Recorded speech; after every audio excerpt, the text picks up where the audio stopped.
Hii ni habari za Umoja wa Mataifa kutoka New York City. Tuliokuandalia hii leo kutoka Umoja wa Mataifa. Watu hutoka kote duniani kuja kushiriki mikutano hapa makao makuu ya Umoja wa Mataifa. Lakini je, wanayatekeleza wanayoondoka nayo hapa? Leo tuko na mmoja wao. Baada ya kuingia nikajifunza sauti ya kila mtu inahitajika na ni kitu kikubwa nilijifunza. Kwa mimi nilichoondoka nacho ni jinsi gani tunaunganisha wasichana, vijana na platform za maamuzi. Haya majukwaa ya maamuzi kama hili UN. Maana hapa watu waongei tu, baadaye yanakusanywa haya, yana-inform sera za nchi, yana-inform sera kama hizi za muunganiko wa kimataifa. Na leo katika kujifunza lugha ya Kiswahili tutabisha hodi Chuo Kikuu cha Nairobi, Kenya kupata ufafanuzi wa methali. Karibu. Ni Alhamisi ya tarehe 2 ya mwezi Aprili mwaka 2026, siku ya kimataifa ya kuelimisha umma kuhusu usonji. Kutoka hapa New York, Marekani, mwenyeji wako ni mimi, Assumpta Massoi. Kabla kukuletea mada kwa kina, kwanza ni muktasari wa habari ukiwasilishwa na Selina Cherubon. Karibu Selina. Asante Assumpta. Naanzia hapa Marekani ambapo vita vya Mashariki ya Kati vilivyoanzishwa na Marekani na Israeli dhidi ya Iran vikiingia mwezi wa pili. Katibu mkuu wa Umoja wa Mataifa Antonio Guterres leo hapa makao makuu ya UN jijini New York, Marekani, amezungumza na waandishi wa habari akisisitiza sio tu vita hivyo vikome bali pia anaendeleza diplomasia za kusaka suluhu. Guterres amesema, And I'm dispatching my personal envoy Jean. Ninamtuma mjumbe wangu maalum Jean Arnold. Lengo ni kuunga mkono jitihada za kikanda. Lazima tupate njia ya amani ya kutoka katika hali hii. Ujumbe wangu uko wazi. Ni wakati muafaka kusitisha vita vinavyosababisha mateso makubwa ya kibinadamu na tayari vinaanzisha athari mbaya za kiuchumi.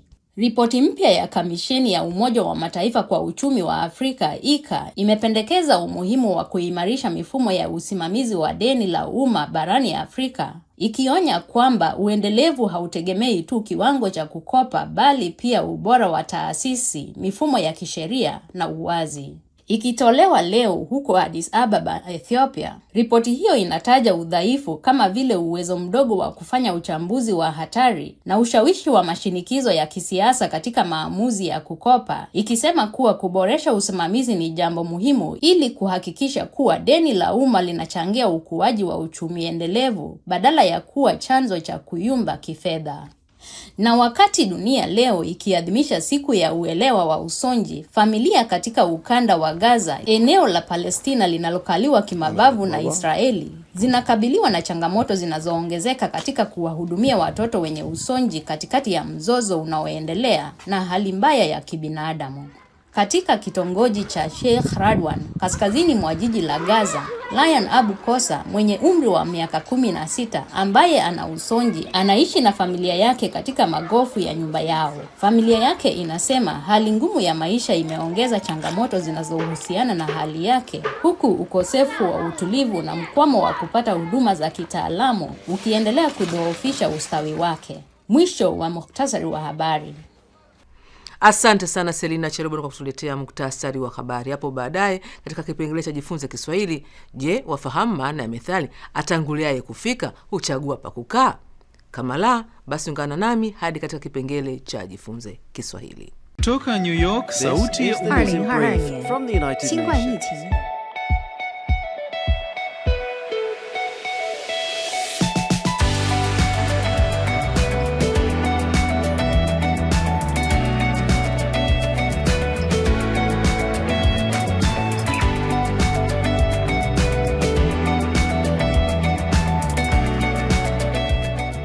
Alors que le réchauffement record met à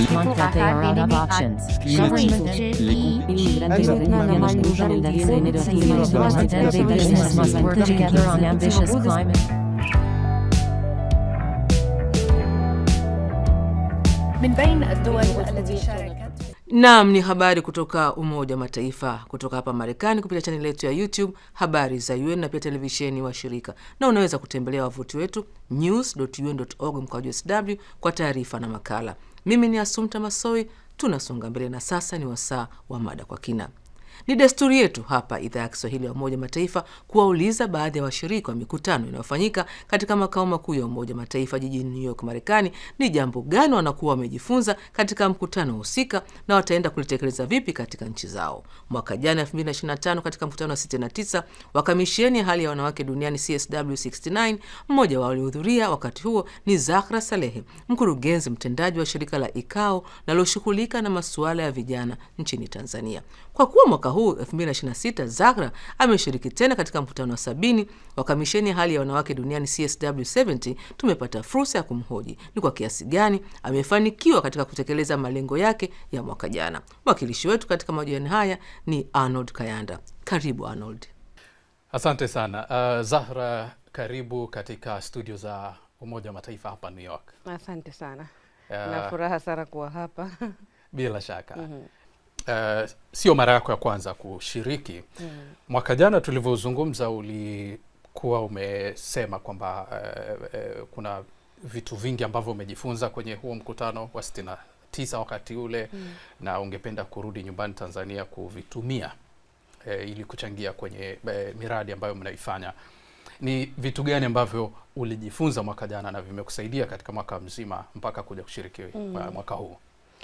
Of course nilijifunza vitu vingi, lakini key takeaway kama nilivyosema mwaka jana ilikuwa mimi lengo langu kubwa lilikuwa kuongeza sauti za wasichana vijana kwenye mikutano kama hii ambayo imekuwa hata mimi kabla ya kuanza kushiriki ilikuwa ni ndoto ya mbali sana, ni kubwa kwamba lini siku nitaingia UN kwenye mijadala aina hiyo, lakini je, naweza kuchangia? Ni mikubwa kiasi gani?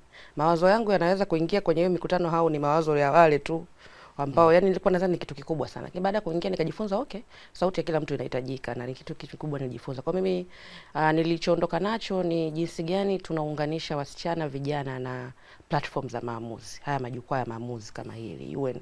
Maana hapa watu waongei tu, baadaye yanakusanywa haya, yana inform sera za nchi, yana inform sera kama hizi za muunganiko wa kimataifa. Kwa maana kwamba yanachangia vitu vingi hizo sera za nchi mbalimbali. Sasa sauti za vijana na wasichana pale zinaingia vipi? Kwa hiyo nilivyotoka kweli nilirudi nyumbani na kuhakikisha tunatengeneza majukwaa hayo kwenye local level. Kama ICAO tunayo majukwaa kama ya sheria, baraza la vijana na sheria. Kwa hiyo mle tunahakikisha tuna unpack, kwa sababu kama kuna tatizo tuliliona, is one thing kijana kuja kuchangia, is another hata kuijua hiyo sheria ipo. Lakini vipi sera na sheria zetu zinavyoandikwa zinamuinterest vipi kijana? Kusoma, kuona hichi ni kitu cha mimi kusoma, ni kitu changu kinanihusu. Kuna the way pia tuna package sheria na law, inakuwa kama ni wale watu wanaosoma sheria tu ndio wanaweza kuvisoma au kuvielewa. Nyinyi mlivyokuwa mnazitazama na kwamba zimefanywa kuwa ngumu, sio zenye kuvutia. Nadhani zinastahili kuwa vile, kwa sababu lazima document kama hiyo iwe serious, lakini kuna niseme language barrier. As much as itaweza kuwa imeandikwa Kiingereza au Kiswahili, language barrier in terms ya demographic, yani ile makundi. Kwa mfano kuna lugha kijana ataielewa zaidi kuliko lugha ile nyingine. Kwa sisi tuna breakdown, tunatengeneza labda kama comic magazine hizi vipeperushi vidogo vidogo ambao unakuta unaivunja unaipunguzia ukubwa na unahakikisha kijana anaweza kasoma na akaelewa na akabuild ile interest ya kuvifuatilia.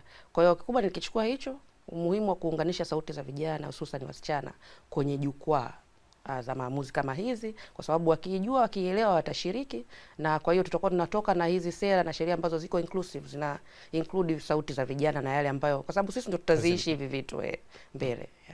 Zinajumuisha yale matakwa ya vijana ya wasichana, kwa sababu hakuna tukatunga sheria ambazo miaka mbele inakuja kile kizazi kingine they like hichi kilitengenezwa kwa ajili gani, nimeona hakiendani na sisi. Na ni kwa kiasi gani unafikiri umefanikiwa kwenye hilo kuhakikisha kwamba sauti za vijana zaidi zinajumuishwa?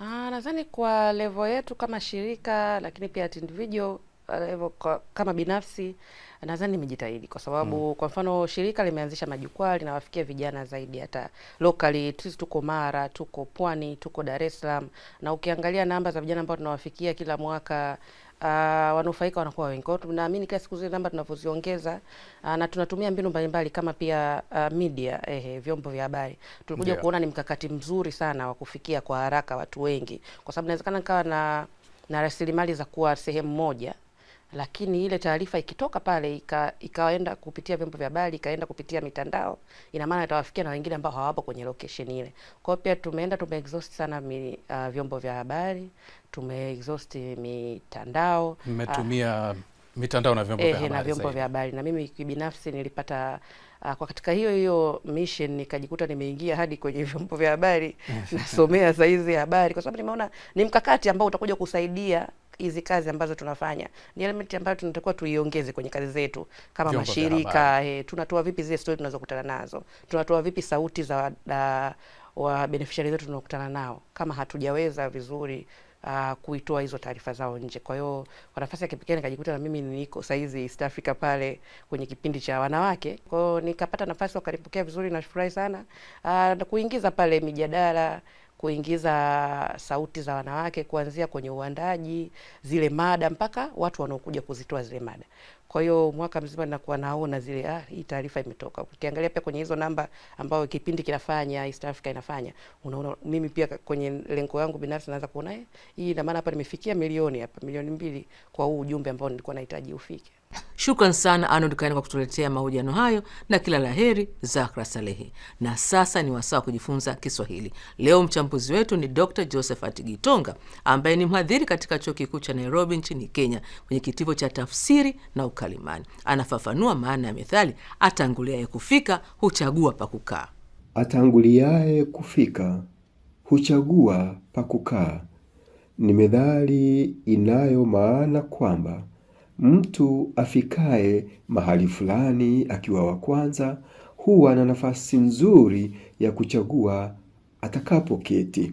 Inatuarifu kwamba mtu aliye na mazoea ya kwenda kwa kazi zake mapema huwa na nafasi nzuri sana ya kutekeleza hilo bila kusumbuliwa na yeyote au kusongamana na yeyote yule. Inatuelimisha kwamba kutochelewa mahali teule au kwa shughuli teule hufanikisha mustakabali wa shughuli au sherehe hiyo. Tusiwe wa kuchelewa, tuwe wa kwanza na mambo yetu yatakuwa ya kwanza.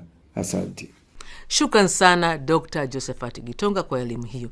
Basi nami nakunja jamvi letu la leo, lakini tukutane tena Jumanne kwa jarida lingine la video na redio, kwa kuwa kesho hatutakuwa na matangazo ili kupisha maadhimisho ya Ijumaa Kuu, na Jumatatu vile vile hatutakuwa na matangazo kwa kuwa ni mapumziko ya Jumatatu ya Pasaka. Hata hivyo unaweza kutazama habari na video nyingine kwenye chaneli yetu ya YouTube na katika ukurasa wetu wa X kwa jina Habari za UN.